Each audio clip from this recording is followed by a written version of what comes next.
But the main thing is that I brought to the table is that I want somebody else to know what life can be.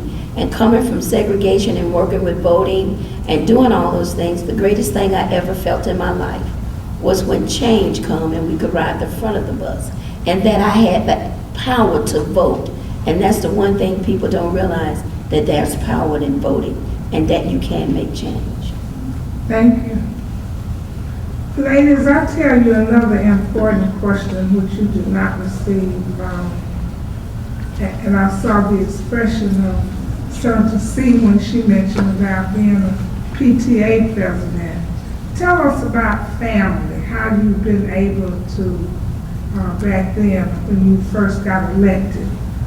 Tell us about the structure of your family at that time and how you were able to balance your time between the family and public service.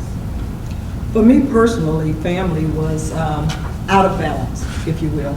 I do have 2 adult children now, but my daughter happened to have been still in high school when I was first elected. It was not easy.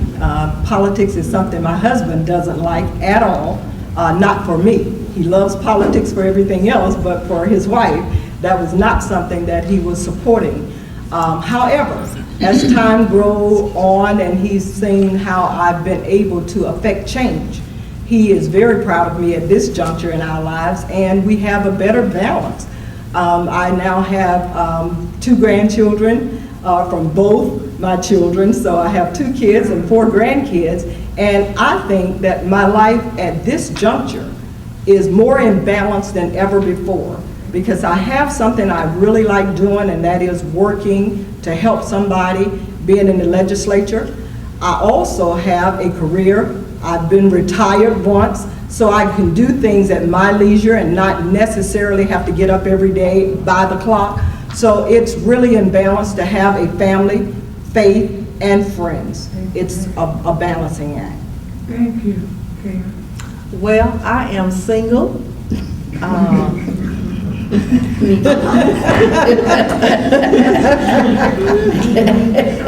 But my mother, who is the guiding force, in my life, and taught us always to be respectful of others, and brought us up in a Christian home. She's a retired teacher of 38 years, and always reminds me of family values.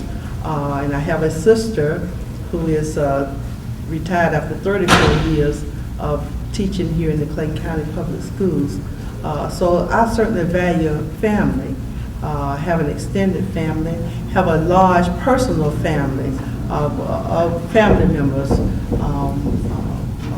And my uncle was the pastor of the Dixon Grove Baptist Church where we grew up. And so the members of that congregation and the members of Andrews Chapel United Methodist Church are all family to me, and the extended family of children I work with in the Metro South Youth Association and College Bound and all the youth programs that I've been involved with. I could say those are my extended family, and I love family reunions and school reunions. Yes, thank you so much. I think that my balancing act started back in 70-something. Because I was active as a very young woman, and then as a young mother and young wife, I stayed active. And so my children literally grew up involved in the movement, and to this day they're involved in everything that I do. I would say they're equal partners, if you will, my children and my grandchildren. I'm very proud that I have 4 adult children, and I now have 6 grandchildren. And as Ms. Rita very well knows, my oldest granddaughter, who is now 14, has been doing voter registration since she was 6, and she's very good at it. But all of my family, including my extended family, my grandmother raised 12 of us grandchildren, and I was the oldest of the 12. But now you multiply that with their children, and all of us live close and stay in touch daily. So I have the largest family campaign team probably in the South, because everybody participates, and that's been a blessing. Thank you. Well, I've been widowed since my daughter was 8 months old. So I've been basically single most of her life. But we were in service, as I mentioned earlier, together. I basically started volunteering at the hospital because of her. I would have to take her, she couldn't drive, I had to take her every day and then go back and pick her up, and I'm like, why am I wasting this time and gas? So I started volunteering as well, and when she went away to school, then I continued. But I was also involved with the Department of Family and Children's Services. Well, through my involvement with them, she started volunteering there, and of course it resulted in a summer internship while she was still in high school. So we were out doing our volunteer services together, but I think it was inborn in all of us, and we remind ourselves of that because my grandmother, who is now 103, was on the road volunteering. I grew up with my grandparents. So I had to be there. Where she was, you found me. And she's still a member of her Golden Age Club and thinks she can still run. So it was just inborn. And I continue, I mean, our lives, our family has always just been about service.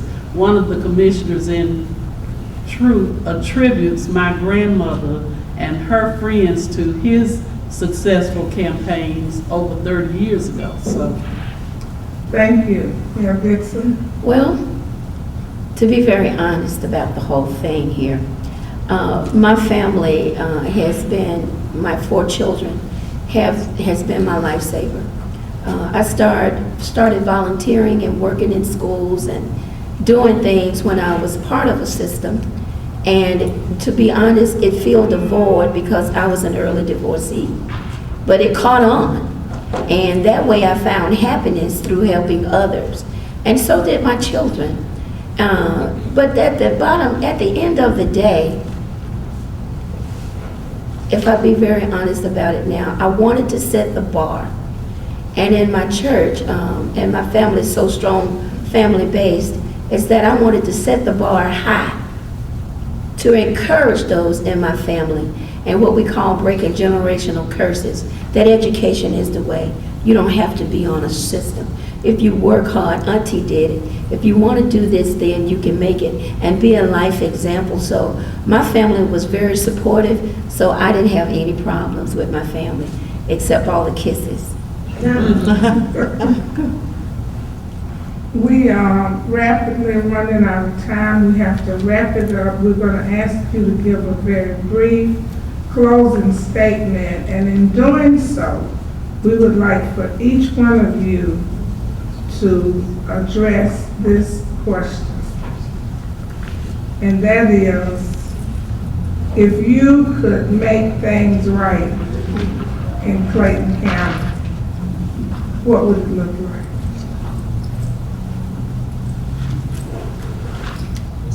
Yeah, something to see.